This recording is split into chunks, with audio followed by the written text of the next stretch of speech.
Welcome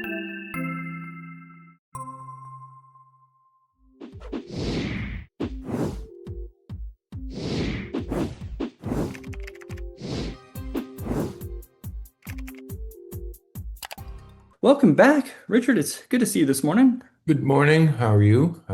Things okay over there? I am doing well, and yes, things are very, very good over here. Hmm. We talk often, both on the podcast and when we're just around the office and we're working with patients.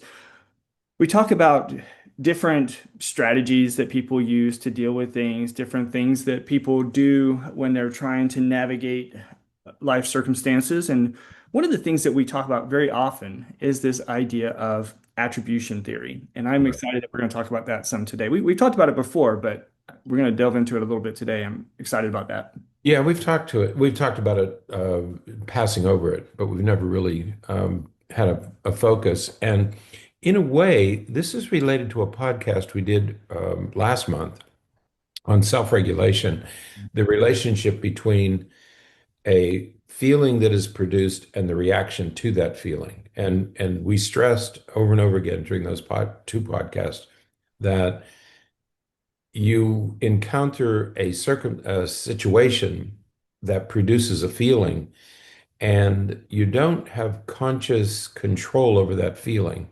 But how you react to that, Mhm. you do have control. It's a choice you make. How you respond to a situation is a choice that you make. So it frequently doesn't feel like it's a conscious choice. It feels like the choice you make is the same as the feeling you have. Mhm. Though they're related, they are distinct. And the point is, the feeling is simply produced. How you respond to that is a conscious decision that you make. It may not feel that way, Right. but in fact it is. And attribution theory is similar to that. And so let's explain what we mean. Yeah.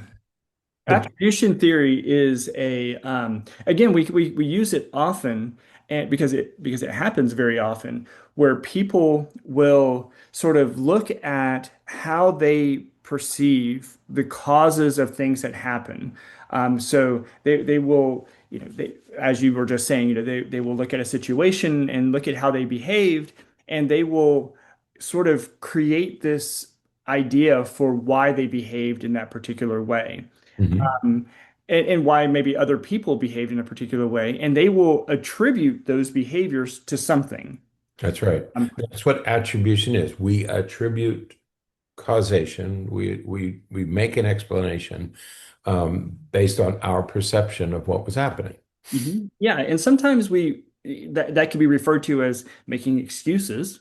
Um, but, Right. but oftentimes, I think where we really get into it, and we'll talk about this some as we go through the podcast today, is it can be really dangerous when we attribute to, especially to the behavior of others. Right. You start thinking, well, he did this because, Hmm. and now we're attributing his behavior to something. We don't know that, but we're attributing it to that, and it can lead us down some really tough, dark places sometimes if we're not careful. That's right. When we were talking about self-regulation, we kept saying that how you respond, if you're going to respond, you have to make sure that you identify the feeling accurately. And that was what we kept saying is that you have to, first of all, it might feel like anger, but maybe it's not anger, maybe it's some other emotion.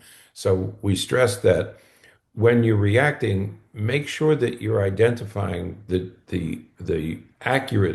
accurately identifying the emotion, the feeling that you have, because otherwise your reaction is going to be is going to be inaccurate or worse. It's the Right. same with attribution theory. When something happens and we get angry or we have it produces some feeling, um, we tend to attribute motive or intent to the other person. Right. And that's where we get into trouble, is when we attribute motives or intention to the other person. Now, we're talking about anger and negative emotions, but it's also true with positive emotions. Somebody could come up to you and give you a big hug, and you're attributing motives that maybe that person doesn't have. It's just a social thing that she did, but you interpret it as a romantic gesture. That's misattribution. You're Right. attributing the wrong motive.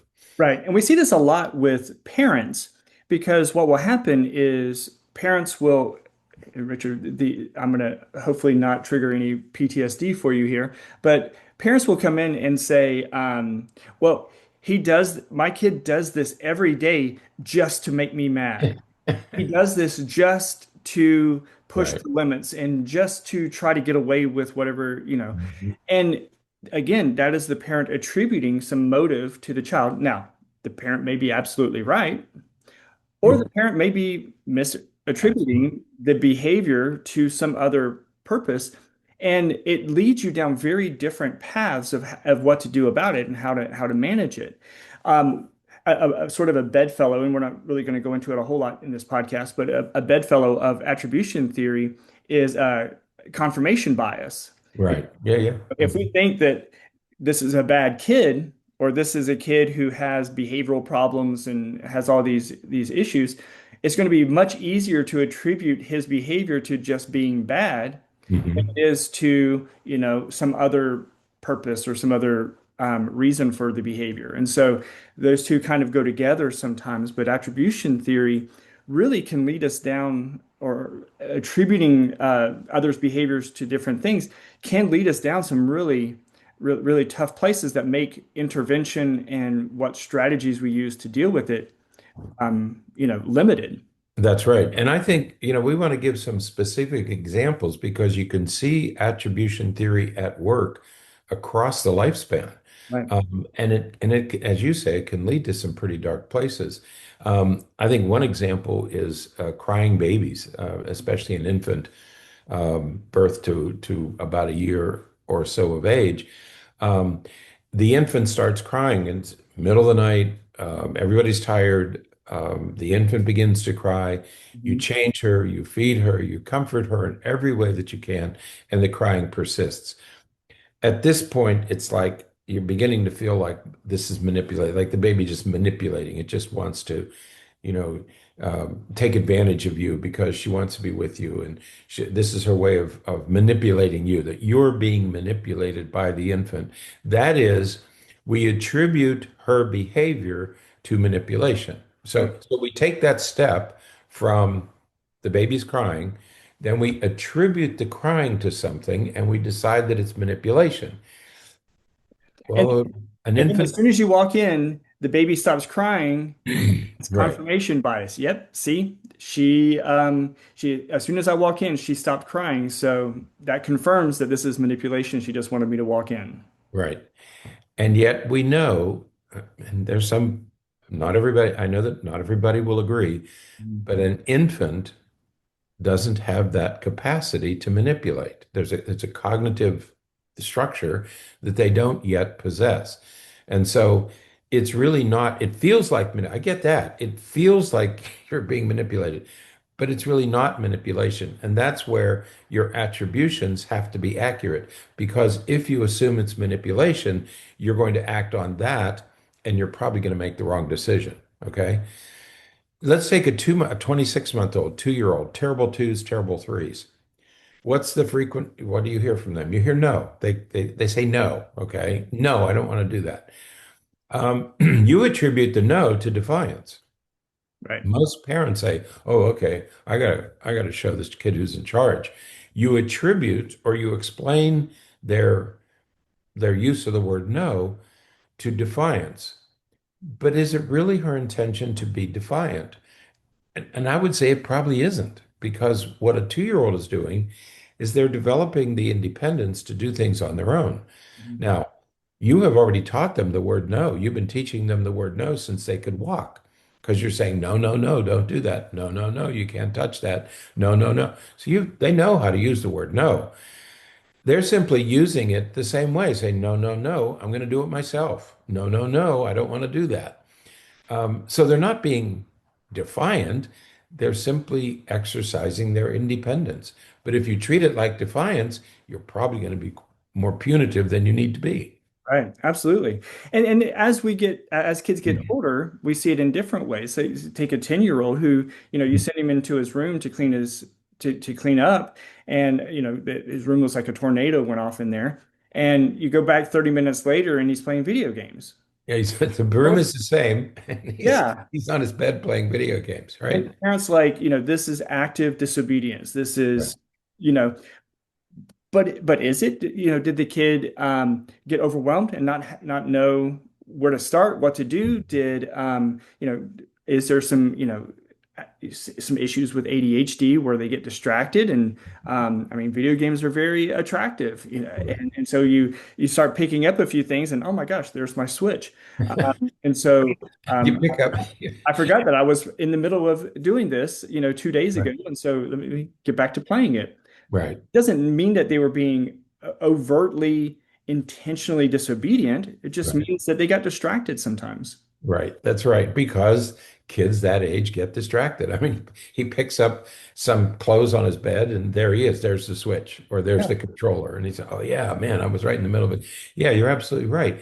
He's not being defiant. Is he being careless, thoughtless? Yes. But he's being a kid. Okay. That defines what children are like. And then we have teenagers. And here it becomes a little more difficult because the stakes are a little higher. We see lots of teenagers who have lost their motivation for school, okay, or they've lost their motivation generally, which is not uncommon with teenagers.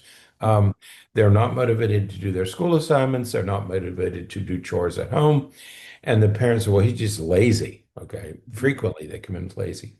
And you and I frequently quote the famous pediatrician, who's famous to us, well-known pediatrician, was at Harvard, then moved to North Carolina.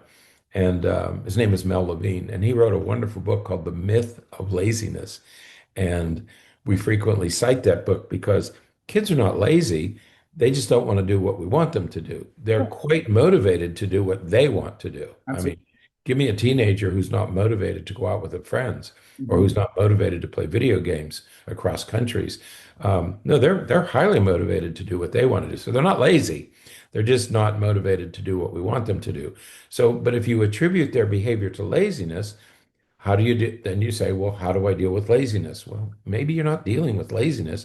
Maybe you're dealing with a preference. And maybe because you think you're dealing with one thing and it's something else, maybe that's why what you're doing isn't working. Right. But this same issue exists in all relationships. And so, we spent Exactly. some time there talking about kids, but it's the same thing in your marriage. Mhm. When your husband or your spouse doesn't do something that you ask them Mhm. to do or that you would like for them to do, you can easily attribute that to, he doesn't care or Right. she's not even paying attention to what's going on.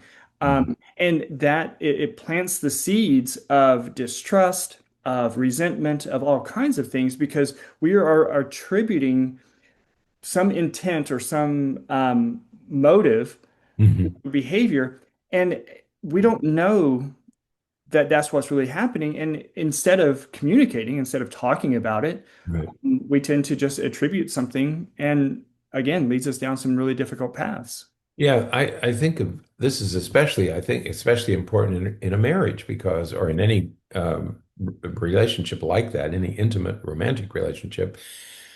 If something isn't happening, let's say the dishes are piling up in the sink or the laundry's piling up, and the husband comes home or the couple comes home because in most families both parents are working, both partners are working, and you come home and there's dishes and there's this and there's and you see the dishes and that's his job to do the dishes. And she sees dishes in the sink and she said, well, he's just lazy. He just doesn't care anymore. Um, it doesn't matter anymore. And if you attribute, what if the person's depressed? Right. What if he's not doing the work because he's having a hard time at work or he's depressed or something else is going on that you haven't discussed?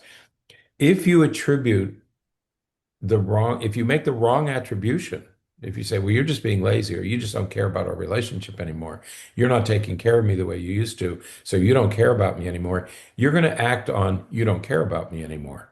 Mhm. And that may be exactly the wrong thing to do. Okay. So be very, very careful about what attribution you make. Step back. And same thing at work. Yeah. Imagine the trouble you can get into at work. Right. Yeah. You think about, again, people often will talk about, well, they're just being jerks and they're just out to get me and they don't care about, how hard I'm working and they don't care about what I'm doing with this and that. And like it fosters dissatisfaction. It fosters displeasure with work and makes people, it actually leads to less productivity and leads to less effectiveness at work because we're attributing our bosses or our coworkers' behavior to some malintent. And, we don't, again, it's kind of, I keep going back to communication. We don't talk about it. We don't ask about it. We don't, explore it with them. And so we just end up in this cycle of keeping things negative.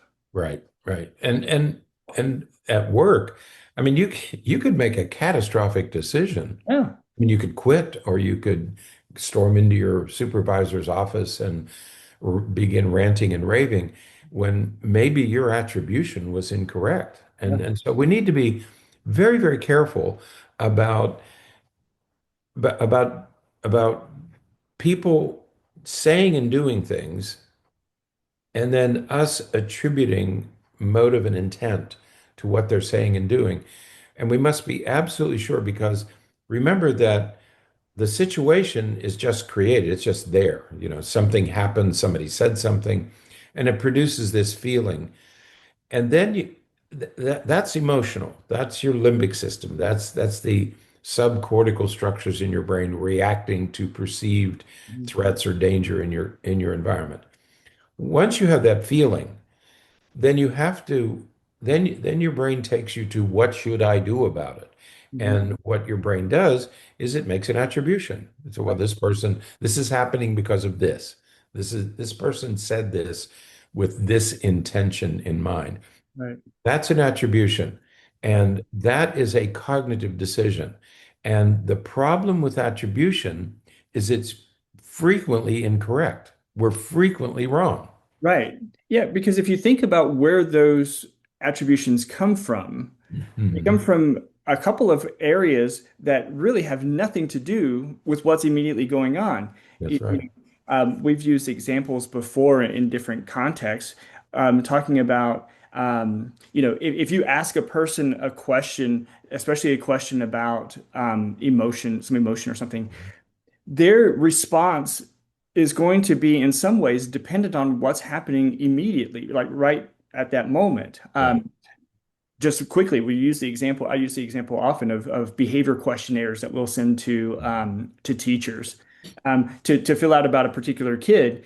And the way that that teacher fills out that questionnaire about the kid is in some ways dependent on what's happening right then. If that kid was absent from school that day, it may have been a great day and the teacher responds in a way she's in a good mood, she's feeling good about things.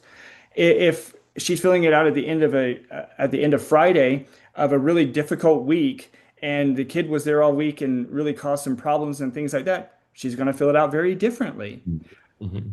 The behavior and everything didn't change. It was exactly the same. It's just the way the emotion and everything that the teacher was feeling at the moment, it was different, and that could lead to very different responses. So oftentimes, our attribution to things depends on the heat of the moment. It depends on what's going on right then, but it also depends on what's happened in the past. The more that we feel that somebody does us wrong, the more that we feel that somebody is doing things to hurt us or to negatively influence or affect us, the more negative attribution we're going to have to anything that happens in the future. Oh, Right. she didn't go by the store and pick up something that I asked her to because she never cares about what I have to say What because I she want, never does anything that I ask her to do. right. What I want isn't important. Right. You know, and another place, as you were talking, I was thinking another place where this plays out is in the grocery store Yeah. line, the cashier's line, because and everybody says this, but you get behind a person who isn't quite fast. The word is facile, isn't quite good at using credit cards, right? Right. And so you're standing behind this person, and the checkout is done, and the groceries are bagged, and then the person, it can be a man or woman, doesn't matter, starts to shuffle through their belongings to look for a credit card. It used to be a checkbook. I used to get angry because somebody would take out their checkbook right at the end, and then they'd have to write out this check, right? And Yeah, very slowly. And you're thinking, this person just doesn't care about anybody but himself or herself. And yeah. it's so thoughtless and it's so inconsiderate. And why are they doing this? And blah. The guy Maybe the just spent person has, 5 minutes scanning everything. You could have gotten everything out in during that 5 minutes and started the process, but no, you right. just sat there and talked about whether or not you found everything you were looking for and what you're going to do for the rest of the day. Why? And asking about their personal problems and they're discussing the stuff. And I'm in a hurry and I want to get out of here. They're just chatting about nothing. I'm making attributions about this person in front of me in line. And then I suddenly realize that the person has a neuromuscular disorder that makes it very difficult for them to do things. Okay. And so my attribution was completely incorrect. Right, And I'm acting like the fool because I made the wrong attribution about this person and it makes me start acting stupid and like I don't have a brain. And so it's the wrong intervention because I made the wrong attribution. Okay. right. We do it all the time. Road rage is attribution theory gone amok. Okay. Well, right. And I think that we see that with different diagnoses as well. And I think that this leads to one of the biggest problems with attributing is our interventions or what we do about it ends up being incorrect. That's right. We've talked many times about, if you have a kid who just take one behavior, we have a kid who doesn't follow directions. Hmm. If you attribute not following directions to willful disobedience, he's doing it because he wants to make me mad, or he is just trying to annoy me, or he just doesn't care what the rules are and he's just going to do what he wants to do, then you're going to lead to it. That's going to lead to a diagnosis of something like oppositional defiant disorder or conduct disorder. The intervention for that is very different than if you said he doesn't follow directions because he gets distracted and he Right. doesn't pay attention and he forgets what we asked him to do and we have to provide reminders, much like we see in kids with ADHD. Treatment for Hmm. ADHD is very different than the treatment and interventions for oppositional defiant disorder. Hmm. But the only difference is how what we attribute his behavior to. If we attribute it to willful disobedience, then we're going to have to treat it like oppositional defiant disorder. If we treat it like distractibility and inattention and impulsivity, we're going to treat it and respond to it like ADHD. Those are Right. very different.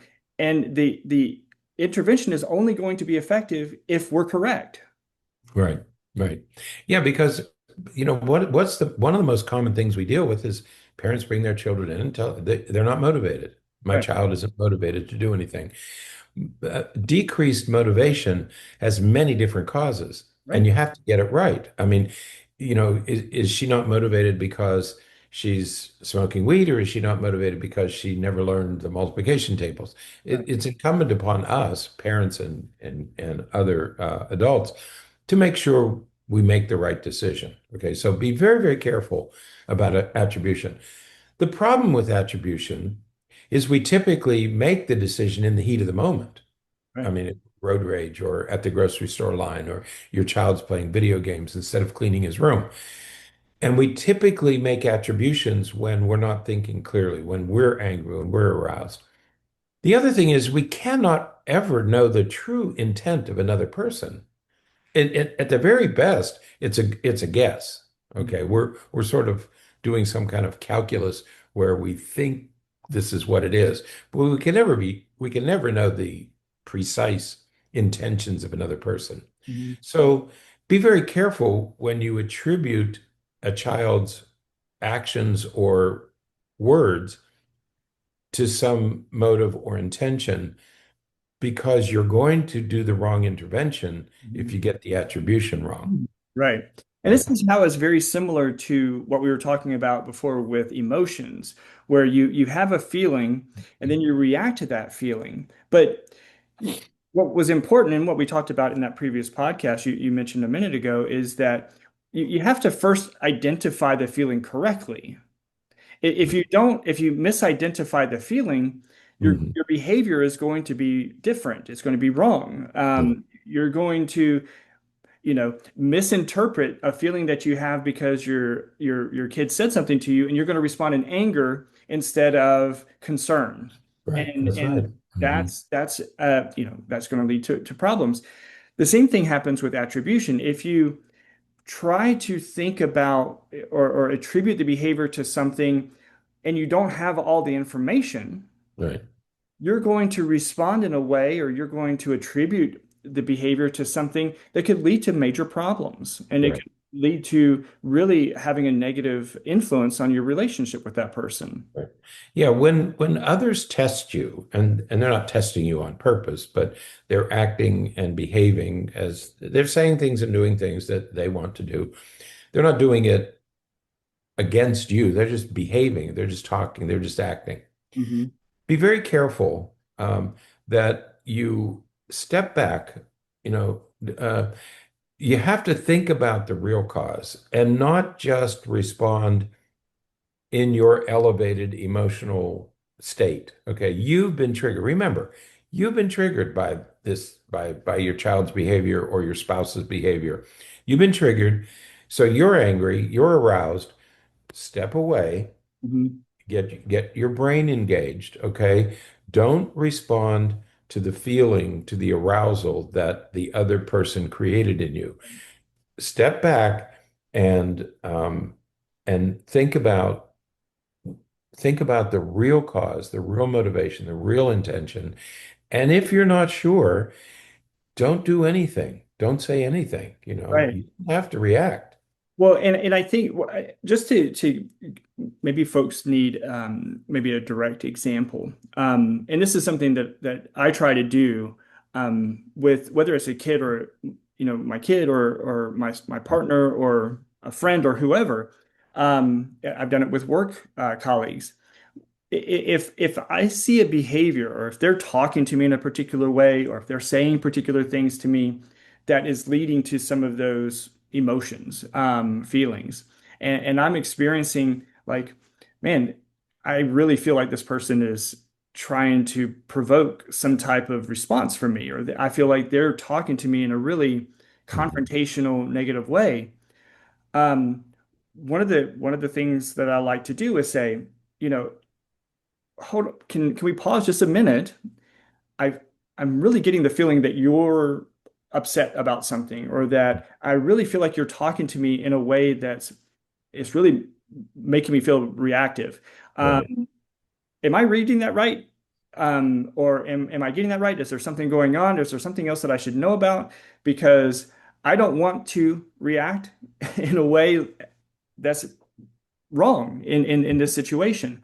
Um, or I'll say, I'm not sure what's going on to why you're talking to me this way. Can you tell me what's happening? Tell me what I did, or what you feel like I did that is leading to this, this reaction or this treatment. Because what I want to know is what is the cause, or what is the drive behind this? I don't want to attribute anything. I don't want to say you're just being a jerk to me. Right. Because if I react in that way and I'm misinterpreting, or you had a bad day and I didn't know about it, Hmm. then that's bad on me. Um, you know, People will say, "Well, they disrespected me, so I you know, let them know about it." Okay, that's great as long as their intent was to disrespect you. If their Hmm. intent wasn't to disrespect you, they just had a really bad day. My goodness, wouldn't it be good to know that ahead of time? And so Right. I think it's important to ask and say, "Hey, I am sensing this, or I'm feeling this from the way that you're talking to me. Am I Right. sensing that right? Or is there something else that I need to know about?" Hmm. Hmm. Because you don't want to respond and attribute their behavior to something incorrect. Right. They're probably not just trying to upset you. Um, they might be, but they might not be. And it might be better to check before you react as though they But are. but either way, you need to get it right. Yeah, If they are disrespecting you, if it is a romantic gesture, you need to get that right. Okay, right. whether it is or whether it isn't. Yeah. So be very, very careful when you attribute intention and motive to other people, because We typically do it in the heat of the argument, in the heat of the moment, Right. and we're likely to get it wrong. So be very, very careful with attributing motives and intent to other people. Absolutely. All right. Well, that is it for today. Again, a great topic, and encourage people to think a little bit more about attributions. So until next time, stay happy, stay healthy, and forget to be afraid.